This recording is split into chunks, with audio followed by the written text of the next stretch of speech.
Hello, my diamonds, my Teletubbies, SheilaTruelove here with you. You know, there are so many ways that men can spot weak women and women who are easy to be manipulated. I'm going to share some clips with you for definitely educational purposes, and then we will definitely discuss it. Now, like I said, this is very, very helpful for women who didn't have their fathers or didn't have brothers or uncles in their lives, because now women are being educated. We have uncles now, we have big brothers, you have godfathers, and this is mainly because they have daughters. And so they're helping women out all over the world. And because of that, women are waking up.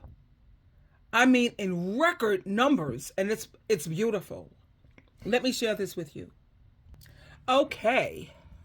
Yo, I don't know if you know this, but if a man wants you, he's not gonna miss you. There are ways that men typically test women, right? And all you can do is prepare yourself for this. I know women hate the word test, right? But you gotta understand that this world isn't kind to you, and it's up to you to protect you, because nobody's gonna do it like you. But I wanna help you discover a few ways on how men could break you down, right? How they can manipulate you emotionally. Like, imagine talking to a guy and then he starts to talk to you about sex. Because he didn't have to whip it out on the first date or nothing like that, but best believe he definitely took notice. There's a group of women out here who will let a man come over for date night and who allow this man to stay the night, who they barely even know. You don't even know his last situation. His last girl could be trying to get rid of him and put him out. Now he done moved all his clothes into your place.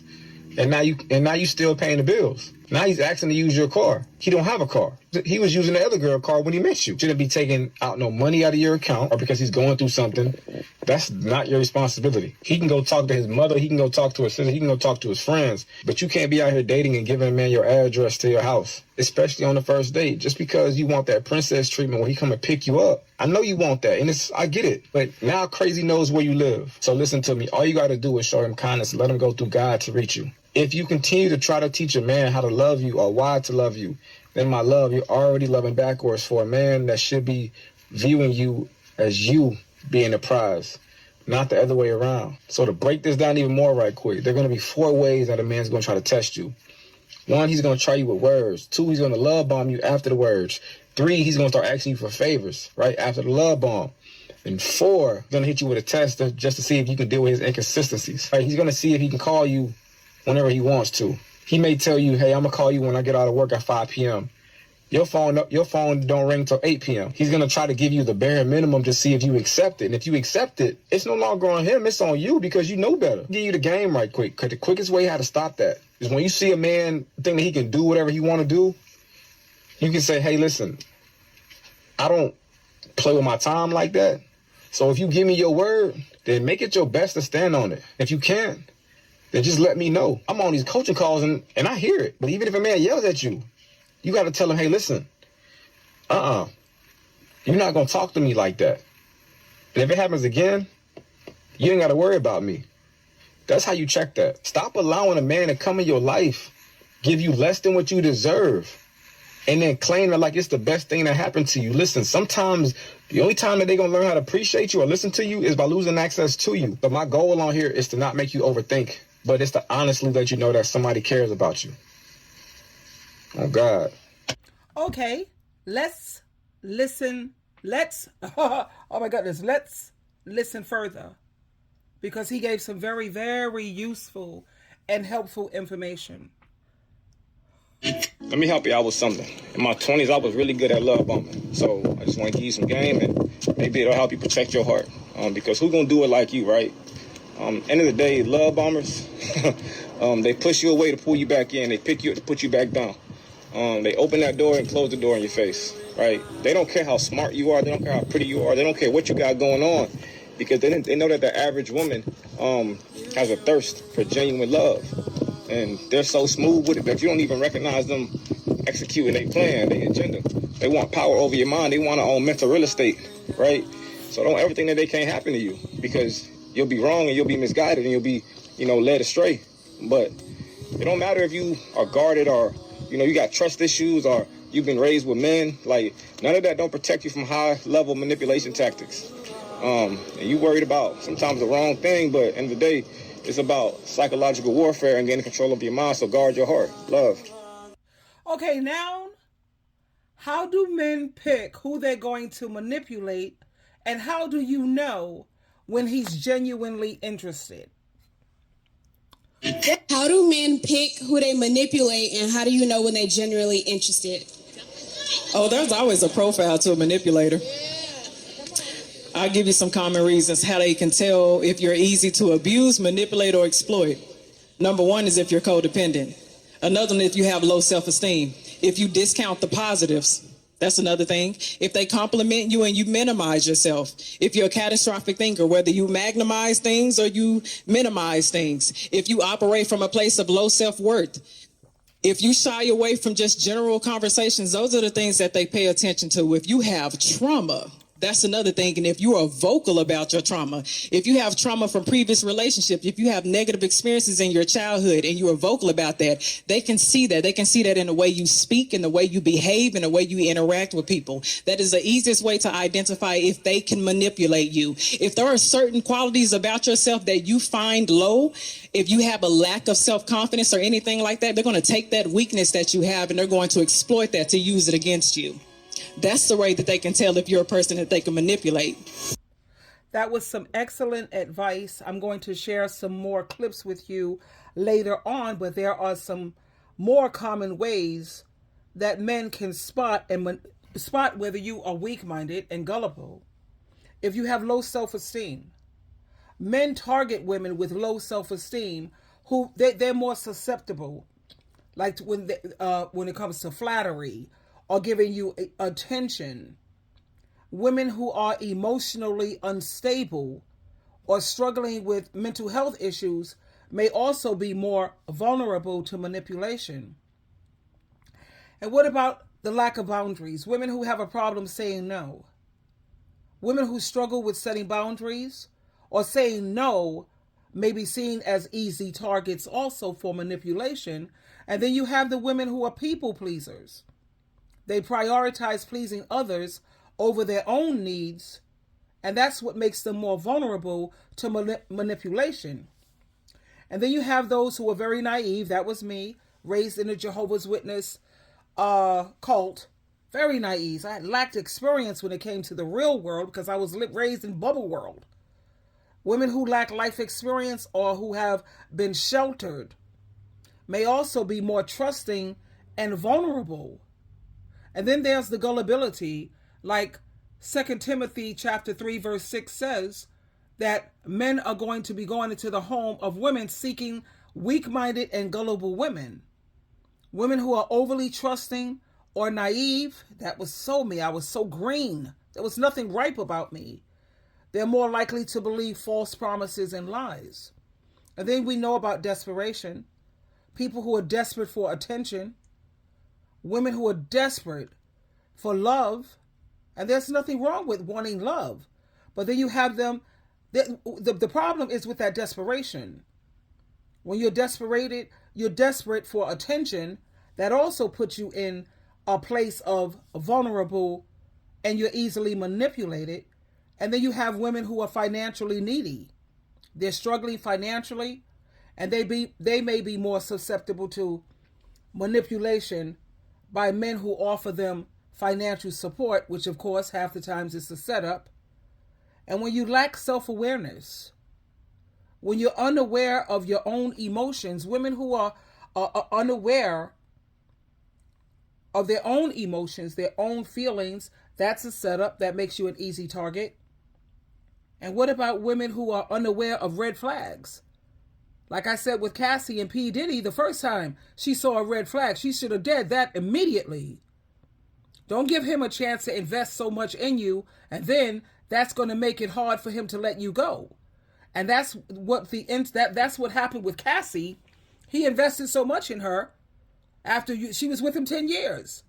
She should have been with him less than 10 days. Because throughout all that time, he had invested so much, and he was like, oh no. So when you're unaware of the red flags or warning signs of manipulation, you may be more likely to get caught up in a manipulative relationship. And later on, I'm going to tell you how to protect yourself from these things. Meanwhile, let me share some more clips with you. Here we go, my darlings. A sneaky way men manipulate women. Now, I call it the yes factor, and here's how it works.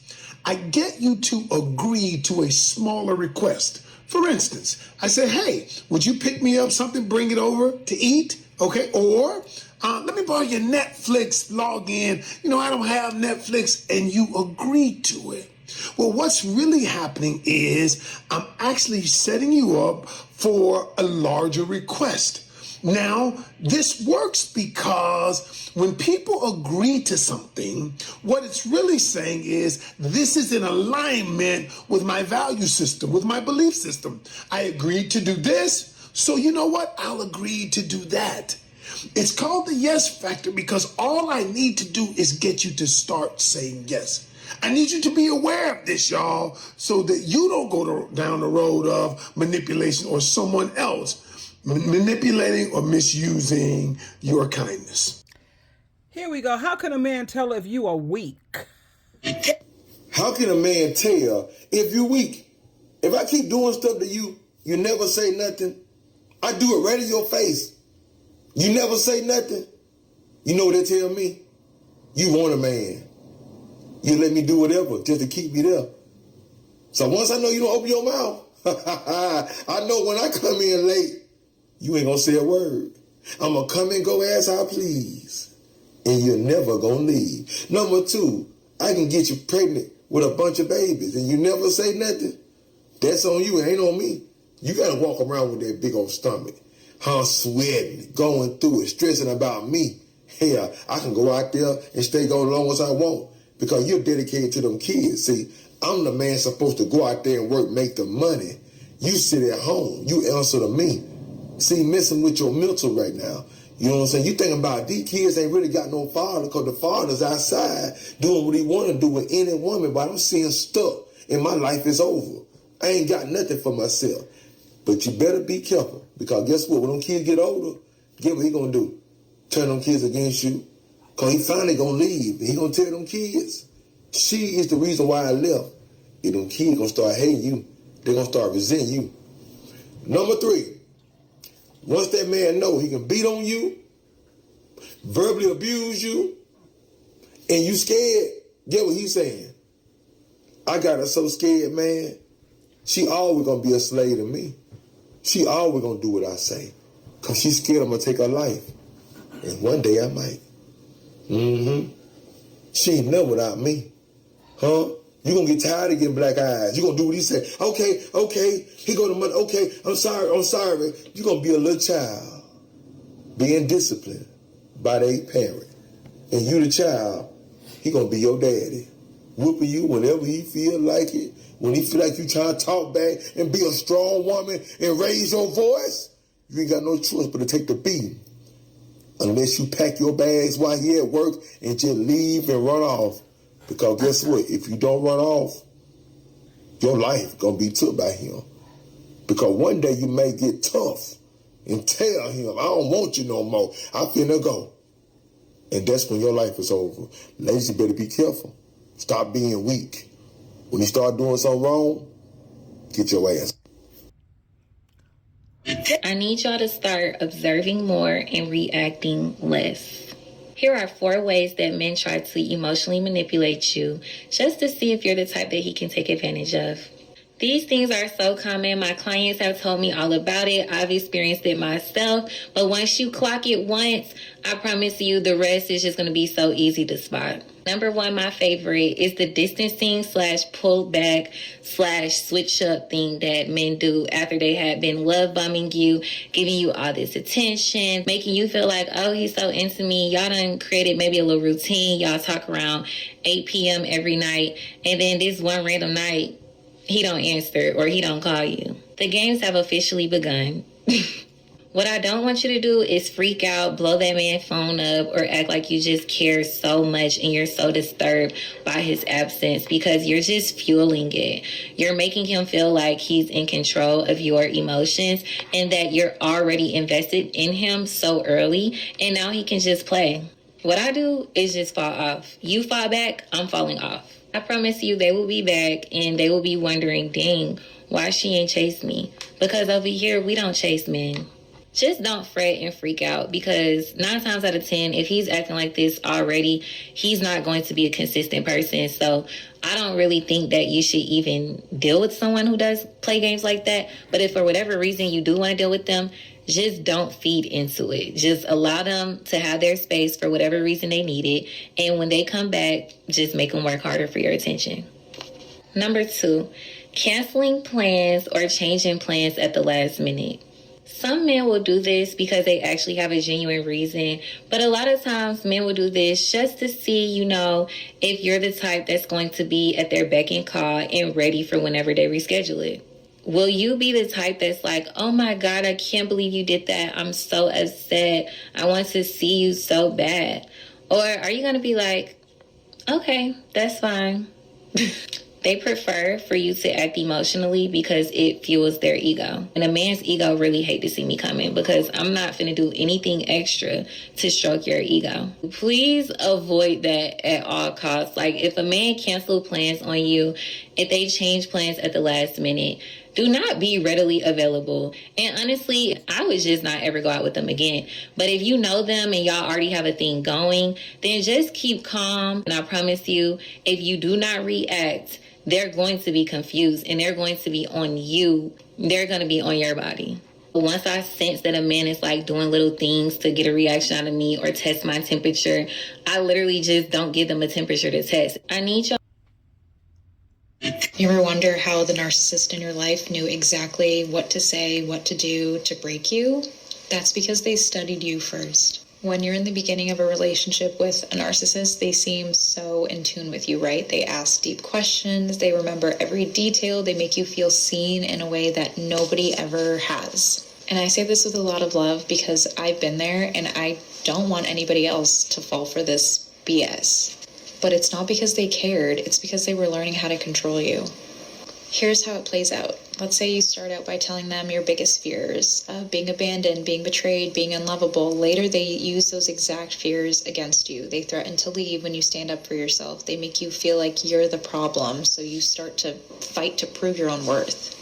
You open up to them about past trauma, expecting them to understand, right? Instead, they start recreating it. If you were once cheated on and hurt by that, they'll start making you feel insecure, withholding affection, or flirting with others just enough to make you question things. And let's say you grew up in a home where love had to be earned. They'll make you feel like their love is a prize that you constantly have to work for. At first, they make you feel safe enough to open up, but what they're really doing is like collecting data. So later, when they start pushing your limits, they know exactly what buttons to press. So all this to say that they don't manipulate at random. They know exactly what to do to keep you emotionally trapped. They will mirror you, reflect back everything that you've ever wanted in a person, making you believe that you have finally found someone who truly understands you. They'll listen for your wounds, your soft spots, your emotional triggers, not to heal them, but to use them as leverage. And one day they flip the script. That person who once built you up now tears you down. And because they know exactly what makes you tick, they know exactly how to break you. Again, saying all of this out of love, they weren't just listening to you, they were learning how to control you. But the good news is that once you see it for what it is, they lose their power. You don't have to keep playing that game. You can walk away, you can heal, you can take back everything that they tried to break. So I hope you found these clips to be very helpful and educational. Now, the best way to protect yourself is you first have to develop self-awareness. Get to know yourself, your emotions, and what you need. Forget about what he needs. What do you need? And it's important to set boundaries, be reasonable. People don't have to agree with everything that you say or see everything the way you see it. And I say let people express themselves as long as they're not using profanity, calling you out of your name, yelling and screaming at you. People should be allowed to express themselves. At the same time, you have got to set boundaries, darling. Don't just set them and don't follow through. Learn to say no. No should be your favorite, your best friend. No, I'm not able to do that right now. I have a lot going on. I have a lot on my plate, or that's a major inconvenience, or, that's going to be way too stressful for me at this point. As much as I'd like to help, or as much as I'd like to accommodate you, I'm sorry, I have to decline. No. Learn to say no and to set healthy boundaries. And don't forget to prioritize self-care. Take care of your physical, emotional, and mental health. And don't forget also, don't throw away your family and your friends, honey. Please don't. Because a lot of these manipulators and abusers, the first thing they want to do is to get you to lose your family and your friends, so you won't have any type of support. You need to surround yourself with supportive friends and family. And if you don't have that, please find a non-denominational church. Make sure it's a community church or a fellowship church where they have game night, potluck, movies. You get a good sermon. You get to go do praise. And make sure it's non-denominational, because that's a spiritual thing, not religious. Jesus was never religious. He was very, very spiritual and very loving and kind. But he was nobody's fool either. And don't forget to always be cautious. Be cautious when meeting new people or getting into relationships. And there's many times when you find yourself being vulnerable, and there's nothing wrong with vulnerability. It's not a weakness. It's part of being human. However, there are certain traits that can make someone more susceptible to manipulation. And like I told you, they look for women who have low self-esteem. Why in the hell would you feel bad about yourself? You're beautiful. Think about all the wonderful things that you know about you. You're a motivator. You're good with helping people. You're confident. You're loving. You're kind. You're genuine. There's so many amazing things about you. Don't you ever let anybody tear down your self-esteem. There's a reason why it's called self-esteem. The way you feel about yourself. You're not supposed to care about what other people think about you. They don't know you the way you know you. So please don't allow that. Please, that hurts me. That almost makes me cry. I had a neighbor who said that she has no self-esteem whatsoever. I actually cried with her, because that freaked me the hell out. How the hell do you let some imperfect, shallow, superficial, fickle, dusty tear you down? Since when is his view of you more important than your own? And then think about the way your Heavenly Father feels about you, and your Lord and Savior, Jesus Christ, who died for you because you're that beautiful. To hell with these imperfect, dusty, child, please. And you should never rely heavily on others for emotional support or happiness, because that makes you so much more open to manipulation. Just be careful. I just had to share this with you because, as you know, how much I love you. And yes, call me big sis, call me godmother, call me auntie. But I leave my information, and I pin it in the description, my email, and you have access to me by phone. And if you need to talk, let's do this. And the major red flag is when you're constantly seeking validation from other people. The only validation you need is Jehovah God, your Lord and Savior, your mother, of course, because the Bible says if you want things to go well for you and you want your days to be long on this earth, then you have to honor and respect your parents, even if they're toxic. Pray for them the way you would pray for that toxic, no good Dusty. Go into counseling if need be. Don't forget to have Bible study if you can. But that's the only validation you need, and your own. Please. And also remember that they're paying attention to how you handle conflict. If you're the type of person who always back down so easily, or you avoid confrontation at all costs, that could be a sign.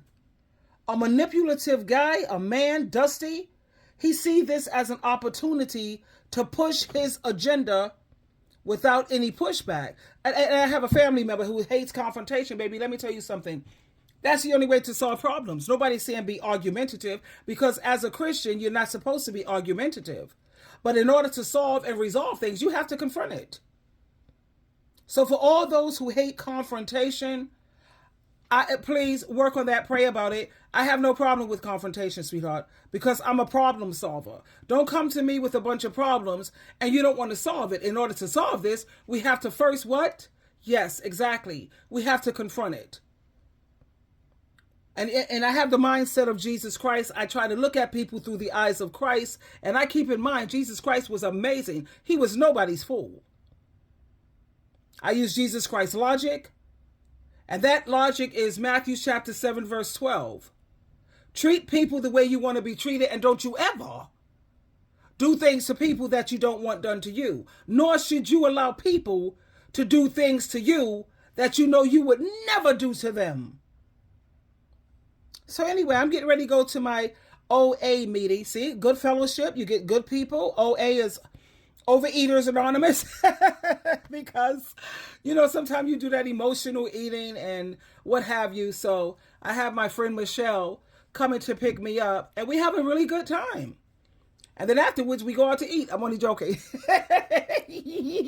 Anyway, I love you, and Jehovah loves you so much, and so does Jesus Christ. And you are most definitely my Hershey Kisses, my Teletubbies, and my diamonds. Twinkle, twinkle, twinkle.